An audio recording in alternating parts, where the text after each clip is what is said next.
Good morning बच्चों। आज आप हिंदी रीडर बुक की चैप्टर 1 उपवन के फूल कविता के बारे में समझेंगे।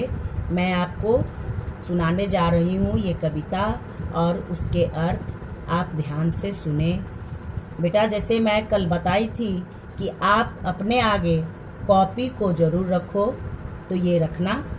जैसे ही रोजी मैम क्लास में पढ़ाती है वैसे ही यहाँ पढ़ा रही है।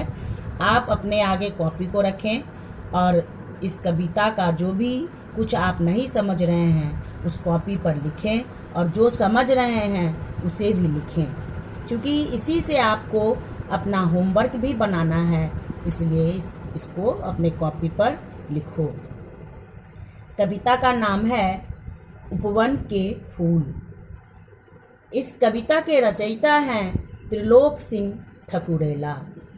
इन्होंने ही इस कविता की रचना की है और इसमें फूल के माध्यम से बच्चे को कुछ सीख दिए हैं जो आप इस फूल के समान ही बनो। तो अब आगे कविता की पंक्ति पर आओ। हम उपवन के फूल मनोहर। हम हैं उपवन के फूल मनोहर। उपवन का अर्थ होता है बगीचा। हम इस बगीचे के सुंदर फूल हैं, सबके मन को भाते। हम सबके मन को भाते हैं, हमें सभी पसंद करते हैं, हम सबको अच्छे लगते हैं। सबके जीवन में आशा की किरणें नई जगाते। हम सब के मन में उम्मीद की लहर को जगाते हैं, उम्मीद की ज्योति को जलाते हैं। हम किसी को भी निराश नहीं होने देते हैं। हम सबके मन में आशा की भाव को जगाए रखते हैं।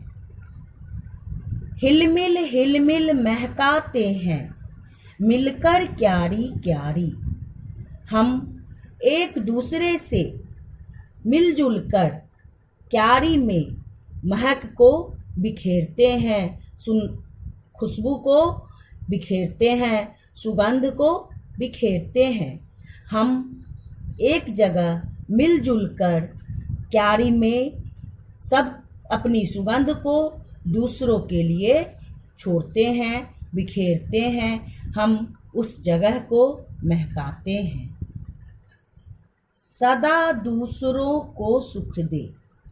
हम कभी भी अपनी सुख की परवाह नहीं करते हैं।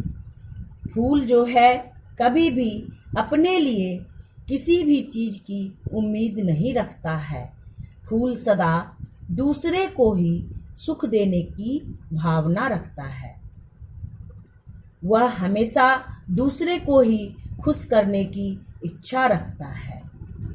यह चाहत रही हमारी यही चाहत होती है कि हम दूसरे को कभी भी उदास ना करें, कभी भी दुखी ना देखें, सदा सबको सुख दें। हमारी खुशबू से लोग हमेशा खुश रहें।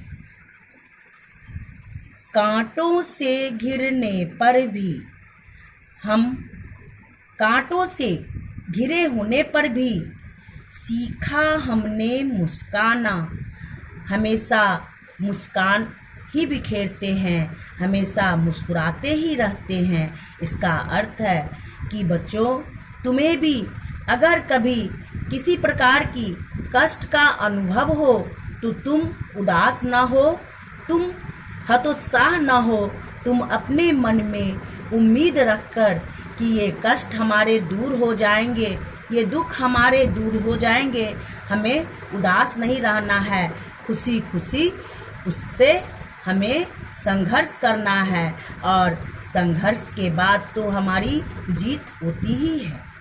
अगर हम घबरा जाएंगे तो हम परेशानी का सामना ही नहीं कर पाएंगे, हम हतोत्साह हो जाएंगे, हम उदास हो जाएंगे, और उदासी तो हार का बहुत बड़ा कारण होता है। सारे भेद मिटाकर सीखा। सारे भेदभाव को मिटाकर हमने ये सीखा, सब पर नेह लुटाना।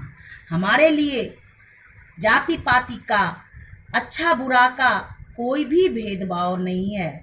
हम सबके लिए समान हैं, हम सबके लिए बराबर हैं। हमारे मन में ये भावना होनी चाहिए और हम अपनी प्रेम सब पर लुटाएं, सब पर न्यौछावर करें, ये हमारी भावना होनी चाहिए। तो कभी इस कविता के माध्यम से बच्चों को यही सीख देते हैं, बच्चों के मन में यही भावना जगाने चाहते हैं कि हमें बिल्कुल फूल के समान ही बनना चाहिए। ठीक है बच्चों, तो अब इसके आगे बाद में